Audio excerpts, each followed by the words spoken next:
नमस्कार विद्यार्थी मित्रांनो. आज आपण या व्हिडिओमध्ये इयत्ता 7वी मॅथमॅटिक्स या विषयामधील chapter number 10 bank and simple interest अभ्यासणार आहोत. तर विद्यार्थी मित्रांनो, सगळ्यात इम्पॉर्टंट हा चॅप्टर आहे, कारण आपण कायमस्वरूपी एक व्यवहार करत असतो बँकेमध्ये संदर्भात.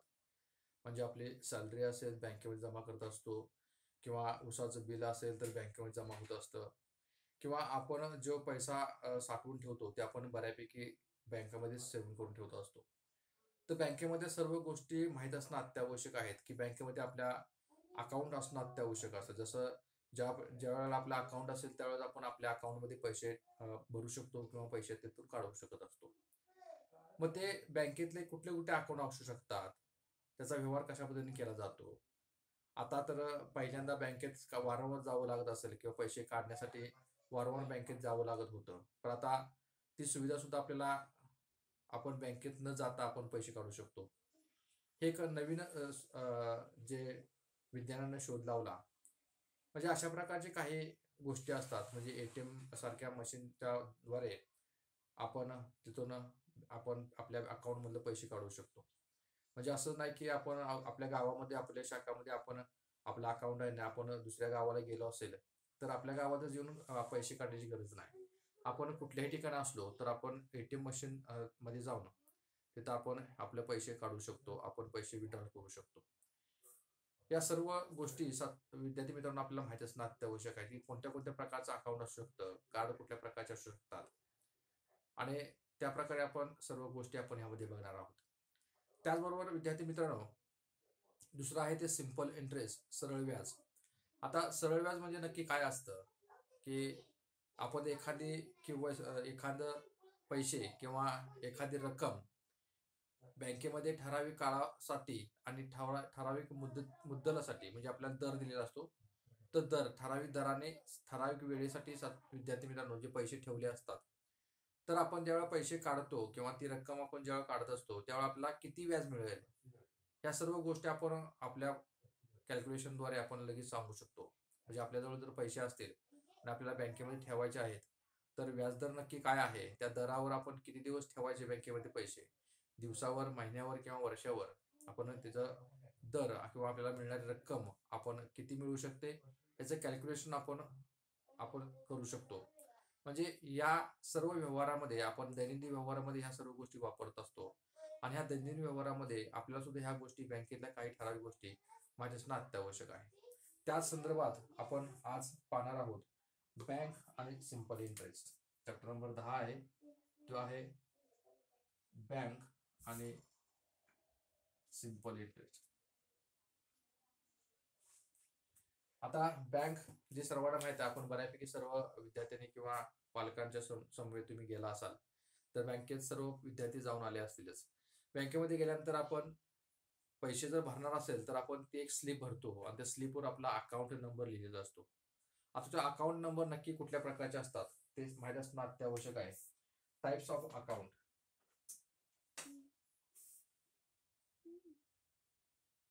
आता आपल्याला टाइप्स ऑफ अकाउंट सगळे माहिती असणं अत्यावश्यक आहे. बघा कुठले कुठले टाइप असू शकतात अकाउंटचे. त्यातला एक आहे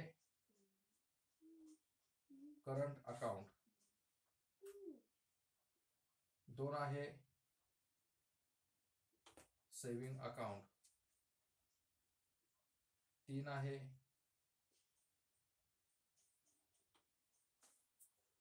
डिपॉझिट अकाउंट, त्याला आपण रिकरिंग डिपॉझिट अकाउंट म्हणू शकतो, किंवा फिक्स्ड डिपॉझिट. म्हणजे अशा आपण एवढ्या प्रकारे आपण बँकेमध्ये पैसे गुंतवू शकतो. म्हणजे एवढ्या प्रकारचे जे टाइप्स आहेत त्या टाइप्स मध्ये आपण पैसे गुंतवू शकतो. हे डिफरंट टाइप्स ऑफ अकाउंट्स आहेत. तर तुम्हाला प्रश्न आला तर types of account, type of account जर लिहा तर आपल्याला लिहिता आले पाहिजेत. तर आपल्याला माहित पाहिजे current account, saving account, deposit account आणि फिक्स डिपॉझिट, हे 4 प्रकारचे अकाउंट्स आहेत. आता करंट अकाउंट म्हणजे नक्की काय ते बघूया. Current account, the current account is mainly is traders and those deal to money on a daily basis. Daily बेसिसवर आपण हे करंट अकाउंट काढू शकतो.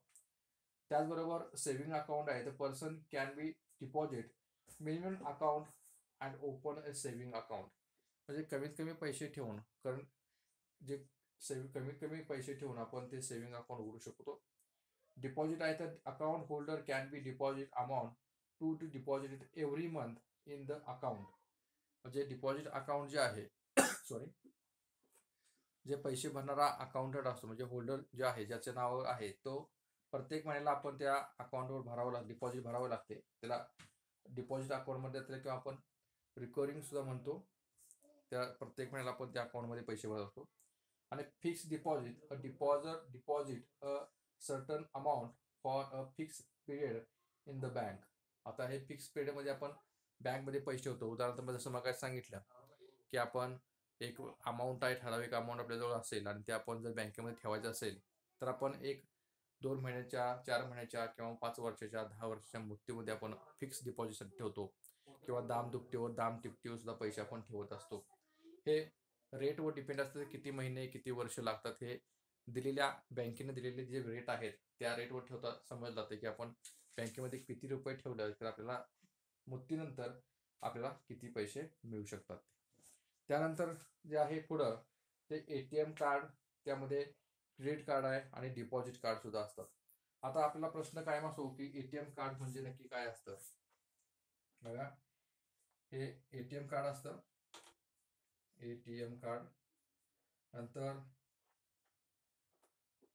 क्रेडिट अँड डेबिट कार्ड सुद्धा असतात.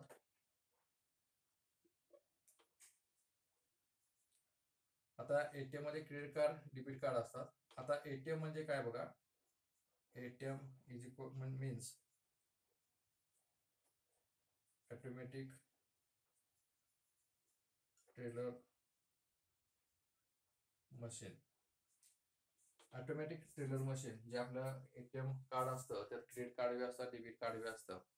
ते ATM ऑटोमॅटिक टेलर मशीन हे त्याचं लॉंग फॉर्म आहे. म्हणजे मित्रांनो हे सगळ्यात महत्त्वाच्या गोष्टी आल्यात. त्यामध्ये काय आपल्याला पासबुक आहे, पासबुकची स्लिप. जर तुम्ही तुमच्या वडिलांची पासबुक बघितलं असेल तर पासबुकवरच्या एंट्र्या बघा की प्रत्येक महिन्याला कुठल्या कुठल्या एंट्र्या दिलेल्या आहेत. पासबुकामधल्या सर्व गोष्टी आपल्याला माहिती असणं अत्यावश्यक आहेत.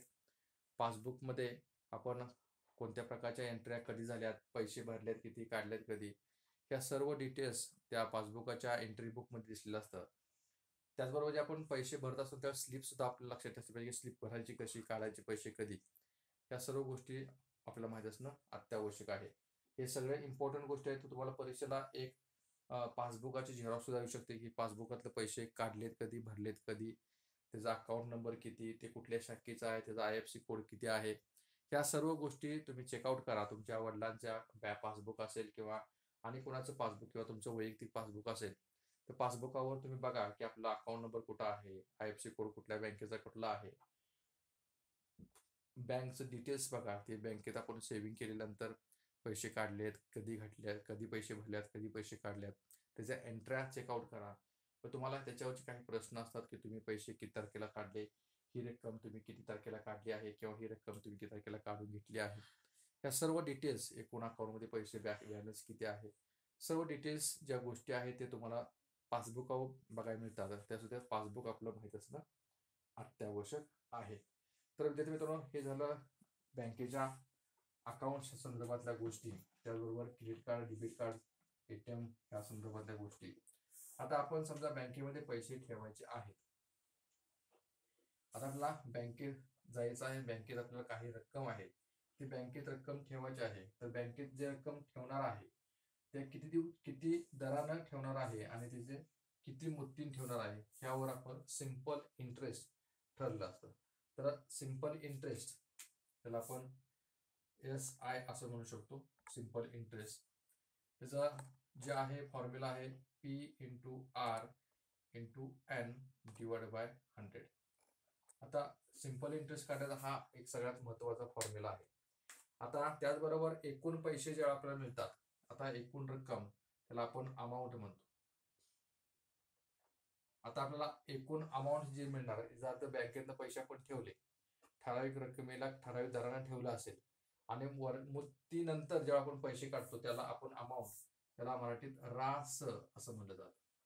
त्याच्यामध्ये प्रिन्सिपल प्लस सिंपल इंटरेस्ट, त्याला सिंपल म्हणजे प्रिन्सिपल म्हणजे फॉर्म्युला आहे A is equal to P plus S. Principal plus simple interest म्हणजे आपण एस नाही तर सिंपल इंटरेस्ट म्हणजे एस आय म्हणायचं. सिंपल इंटरेस्ट म्हणजे principal plus simple interest is equal to amount. हा फॉर्म्युला सुद्धा आपल्याला माहित असणं अत्यावश्यक आहे. हे कधी वापरायचा फॉर्म्युला, जर मुक्तीनंतर तुम्हाला किती रुपये मिळतील असा जर प्रश्न असेल तर तुम्हाला हा फॉर्म्युला वापरायचा आहे. तुम्हाला किती व्याज मिळेल असा फॉर्म्युला असेल तर तुम्हाला सिंपल इंटरेस्ट PRN/100 हे माहित पाहिजे. आता पी म्हणजे काय हे माहित पाहिजे. पी म्हणजे प्रिन्सिपल, त्याला आपण मुद्दल असं म्हणतो. आर म्हणजे रेट, त्याला आपण दर असं म्हणतो.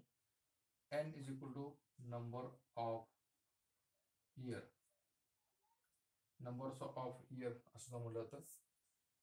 ते असतं कालावधी,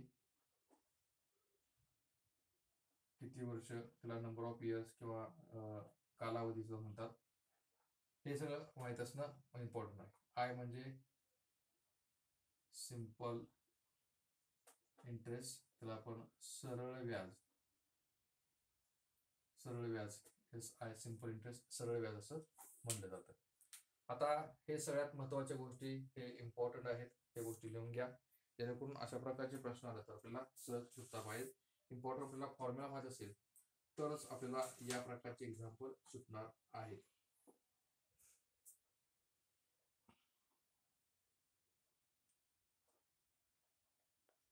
किंवा आपण नंबर ऑफ इयर्स त्यावेळेस आपण याला टाइम सुद्धा म्हणू शकतो, कालावधी टाइम सुद्धा आपण याला म्हणू शकतो. नंबर ऑफ इयर्सला आपण टाइम सुद्धा म्हणू शकतो.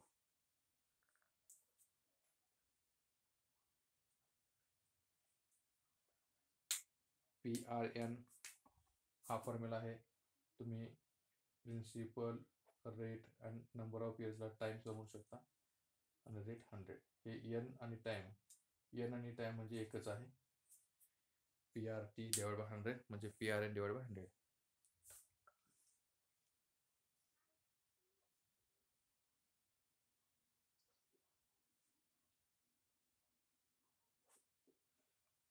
लिहून घ्या पटकन. सिंपल सुद्धा PRN किंवा PRT सुद्धा म्हणू शकता. एन म्हणजेच टी, टाइम इन इयर किंवा नंबर ऑफ इयर्स सेम.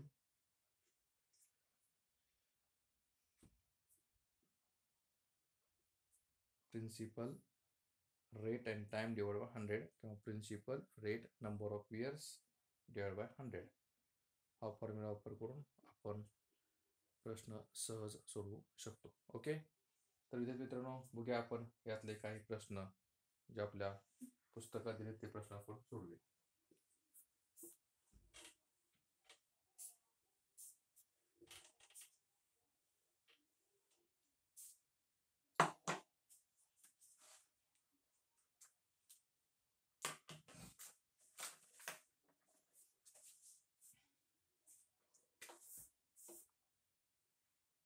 एक नंबरचा प्रश्न. Neha took a loan of 50,000 rupees at 12 PCPA to buy a two-wheeler.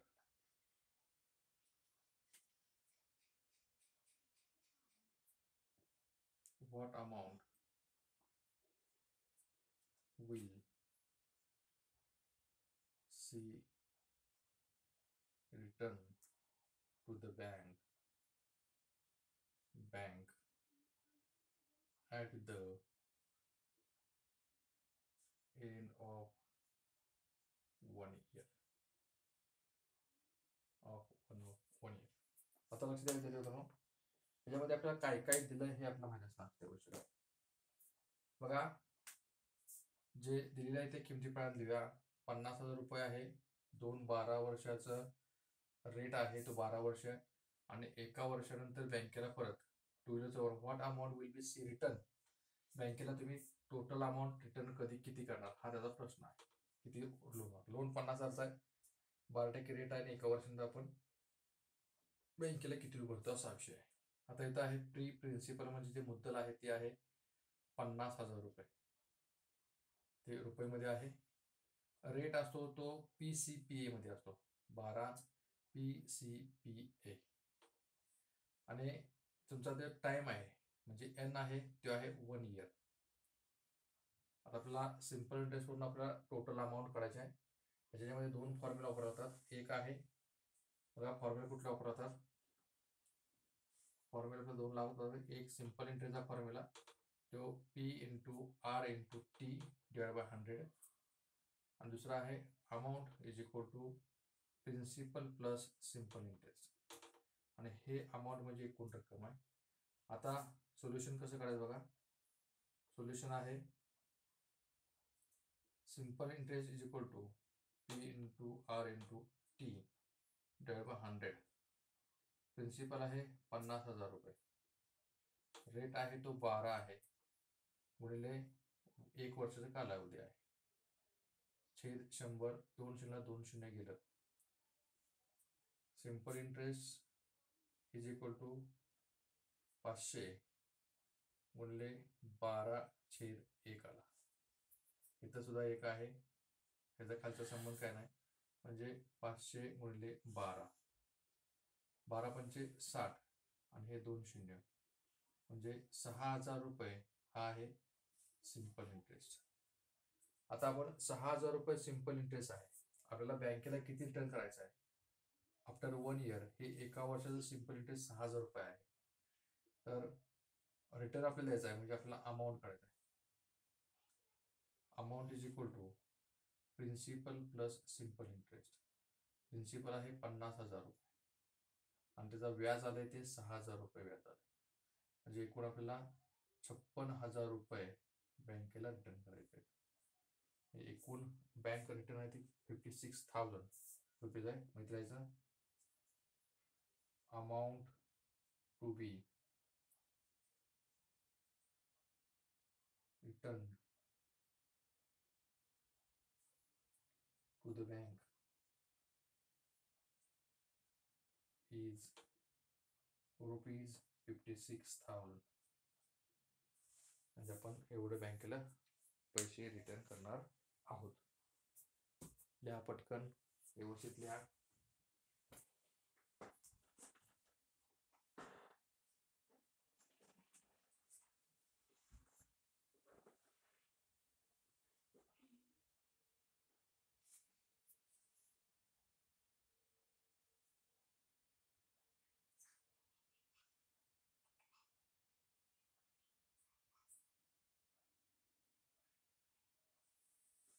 आवरा पटकन.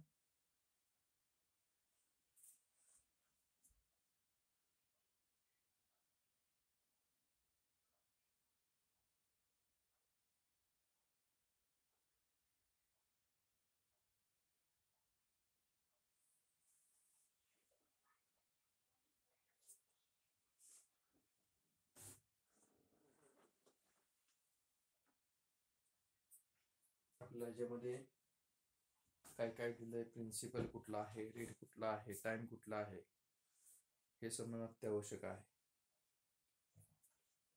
प्रिन्सिपल हे रुपीज मध्ये असतं, रेट हा PCPA मध्ये असतो, टाइम T आहे, कालावधी, त्याला आपण N सुद्धा म्हणू शकतो. तो इयर, मंथ आणि डे कुठेही असू शकतो. मंथमध्ये असल्यानंतर काय करायचं, डे मध्ये असल्यानंतर काय करायचं, या सर्व गोष्टी माहिती अत्यावश्यक आहे. त्याचबरोबर सगळ्यात महत्त्वाचं आहे फॉर्म्युले. फॉर्म्युले आपले हे 2 पार्टच पाहिजेत. सिम्पल इंटरेस्ट PRT / 100 म्हणा, principal is equal to amount is equal to principal plus simple interest. आपल्याला बँकेला किती रिटर्न करायचं आहे, आता नसतो आपण बँकेला व्याज रिटर्न करत नसतो, तर पैसे घेतलेत आणि प्लस बँकेचं व्याज हे रिटर्न करत असतो. त्याचबरोबर आपण बँकेत पैसे भरले असेल तर बँक आपल्याला किती रुपये परत देईल, तर आपले जे पैसे पहिले भरले ते सुद्धा प्लस आपले पैसे बँके वापरता म्हणून आपल्याला काही दर दिला जातो, व्याज दिला जातो, ते व्याज देईल. म्हणजे अशा सर्व गोष्टी आपल्याला माहिती असणं अत्यावश्यक. ओके, चला आपण बघूया त्यातलाच पुढचा प्रश्न. एकदम सोपं सिंपल असतं, फक्त इम्पॉर्टंट वाचलेलं की समजलं गरजेचं आहे. समजलं की आपल्याला स्पष्ट दिसू शकतं.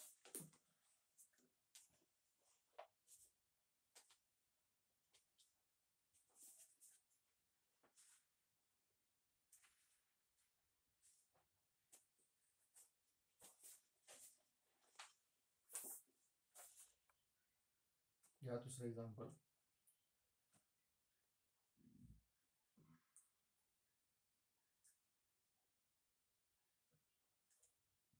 संदीप भाऊ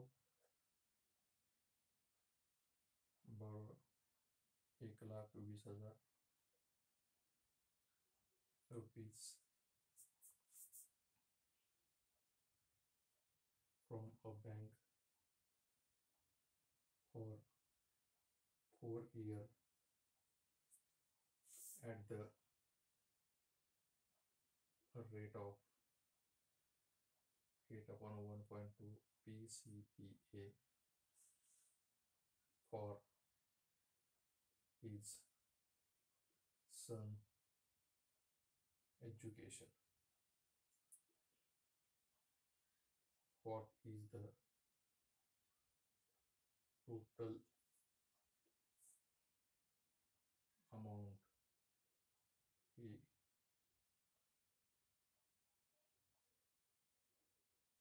returned to the bank at the end of that period? बघा, एकदम सोपा आणि सिंपल सहज सोडू शकता.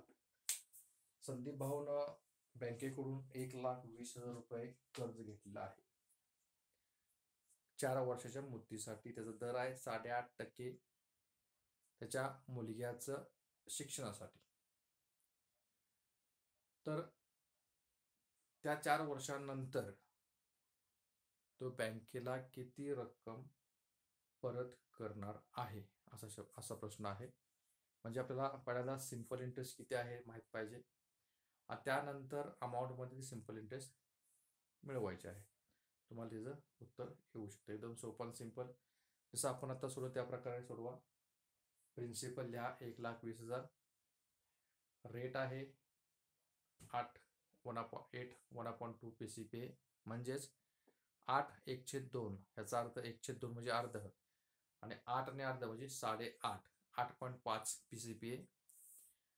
इयर टाइम आहे ते 4 वर्ष, 4 इयर्स लिहा. सिंपल इंटरेस्ट फॉर्म्युला PRT/100 किंवा PRN/100. प्रिन्सिपल 1,20,000 गुणिले 8.5 गुणिले 4 भागिले 100. भाग घालवा, तुम्हाला गुणाकार येईल.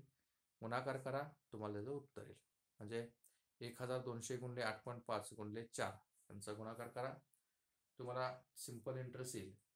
आणि तोच सिंपल इंटरेस्ट आपल्या प्रिन्सिपलमध्ये मिळवा. तुम्हाला टोटल अमाऊंट बँकेला किती रुपये रिटर्न करायचे आहेत हे टोटल अमाऊंट तुम्हाला लक्षात येईल.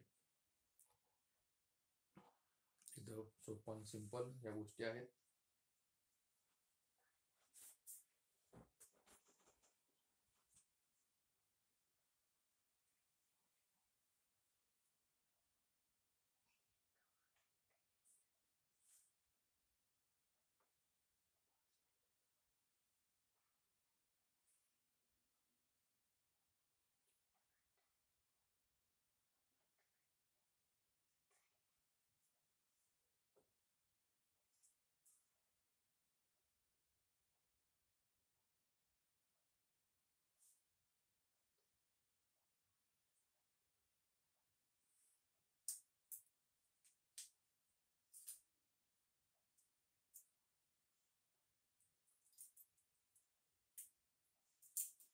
झालं, या पटकन.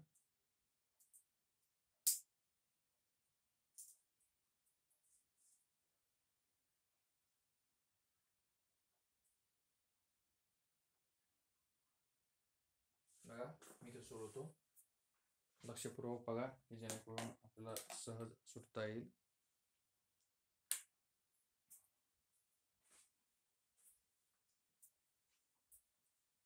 ज्याला आपल्याला दिलेलं आहे ते घेऊन आहे, त्याला आपण असं म्हणू शकतो घेऊन. काय दिलंय? प्रिन्सिपल दिलंय. दिलंय 1,20,000 रुपये. नंतर दिलंय आर रेट आहे तो 8/1/2 PCPA, म्हणजेच तो रेट आहे 8.5 PCPA. हे डायरेक्ट करून घ्या, इथल्या इथेच करून घ्यायचं. टाइम आहे ते 4 इयर्स, 4 वर्ष टाइम आहे. आपला फॉर्म्युला जो वापरायचा आहे ती लिहायचा. सिंपल इंटरेस्टचा फॉर्म्युला वापरायचा आहे P into R into T divide by 100.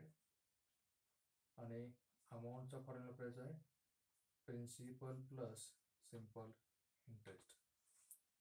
आता आपल्याला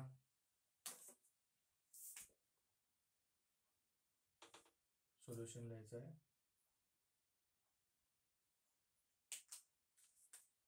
फॉर्म्युल्यापर्यंत simple interest is equal to P into R into T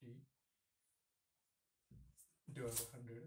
principal आहे 1,20,000, रेट आहे 8.5, टाइम आहे 4 भागिले 100.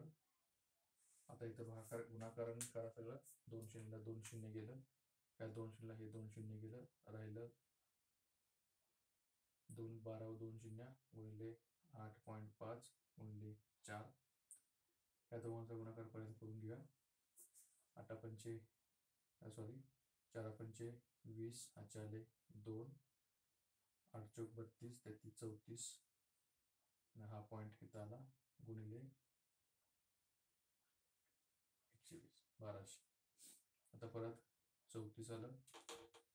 34ला तुम्ही 120ला किंवा 34ला डायरेक्ट तुम्ही 12 ने मल्टिप्लाय करा.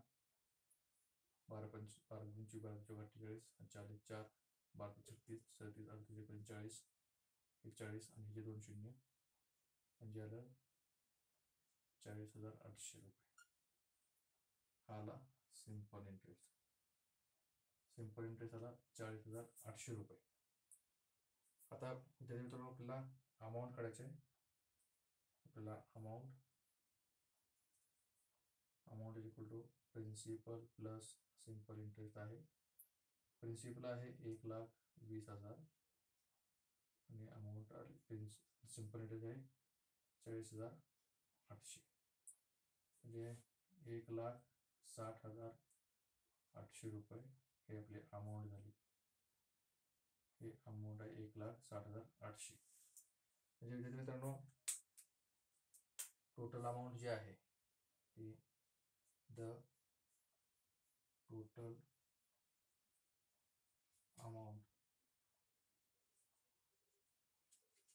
returned to the bank is 1,08,000 rupees.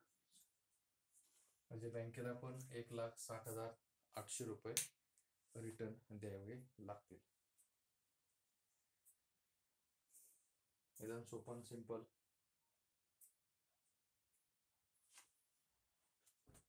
व्यवस्थित लिहून घ्या न चुकता.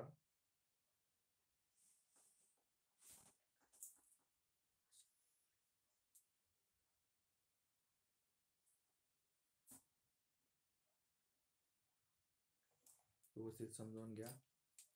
पहिल्यांदा आपण काय काय दिले ते बघितलं, त्यानंतर फॉर्म्युला कुठला वापरायचा हे बघितलं, सोल्युशन काय लिहायचं हे सगळे स्टेप महत्त्वाचे आहे विद्यार्थी मित्रांनो. पहिल्यांदा क्वेश्चनमध्ये काय दिलं ते लिहा, कोणता फॉर्म्युला वापरणार ते लिहा, आणि नंतर सोल्युशन लिहा, आणि खाली टोटल त्या जे एक्झाम्पल आहे त्याचं डिटेल्स लिहा की आपल्याला एंड एक्झाम्पलचं काय आहे ते. ही सिस्टीम कायम वापरायची जेणेकरून अशा प्रकारचे प्रश्न आले तर तुम्हाला सहज मार्क देऊ शकतील.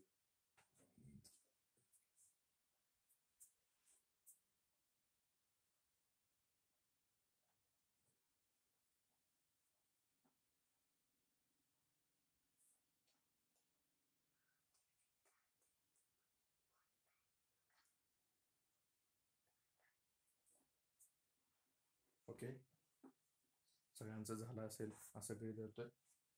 तर विद्यार्थी मित्रांनो, आपण अशा प्रकारचे काही प्रश्न आपण पाहिलेले आहेत की जे सिंपल इंटरेस्टच्या माध्यमातून आपल्याला बँकेत किती रक्कम परत द्यावी लागते, एज्युकेशनसाठी लोन काढायला किती रक्कम द्यावी लागते, त्यानंतर म्हणजे आपण बघितलं स्कूटरसाठी लोन काढलं तर बँकेला किती रक्कम द्यावी लागते. अशा प्रकारचे प्रश्न वारंवार परीक्षेला विचारले जातात. तर विद्यार्थी मित्र, हा सर्वात महत्त्वाचा बेस आहे आणि हा बेस जर आपल्याला तुम्हाला परफेक्ट झाला असेल तरच पुढचे जे सिंपल इंटरेस्ट आहे, जो chapter totally simple interest chapter असतो त्यात कंपाऊंड इंटरेस्ट असतं, त्यामध्ये अशा प्रकारचे काही प्रश्न असतात ते आपल्याला सहज सुटला पाहिजेत. त्यासाठी सगळ्यात महत्त्वाचे की आपण वाचलेलं सहज समजणं गरजेचं आहे, वारंवार वाचन करणं गरजेचं आहे, त्याचबरोबर फॉर्म्युले पाठांतर असणं अत्यावश्यक आहे. तर विद्यार्थी मित्रांनो, हा व्हिडिओ जर तुम्हाला आवडला असेल तर लाईक करा, शेअर करा आणि सबस्क्राईब करा. धन्यवाद.